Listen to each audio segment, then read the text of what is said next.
এই কাকের বাঁ পাখার নিচে লেখা ছিল যে আমার জিগর খাবে সে রাজা হবে, আর ডান পাখার নিচে লেখা ছিল যে আমার হৃদয় খাবে তার বালিশের নিচে প্রতিদিন 3টি সোনার মুদ্রা মিলবে। একজন গরিব লোক সে অভুক্ত অবস্থায় ছটফট করছিল। সেই কাকটিকে ধরে ফেলে এবং খাওয়ার চিন্তা করে, কিন্তু কাকের সোনালি ঝকঝকে কালো পালক দেখে তার মন বদলে যায়। গরিব লোকটি পড়তে জানে না, তাই সে এক লোককে জিজ্ঞাসা করে কাকের পাখায় কি লেখা আছে। সেই লোকটি মিথ্যে বলে যে কাক কয়েকদিনের মধ্যে মারা যাবে, তাই ভালোভাবে এখনই মেরে খেয়ে ফেলো। তারপর সে কাকের মাংস বদলে 100 সোনার মুদ্রা দিতে চায়।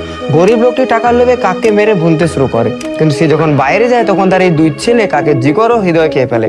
এদিকে লোভী লোকটি এসে দেশে কাকের জিগর ও হৃদয় নেই, তাই সেখানে রেগে চলে যায়।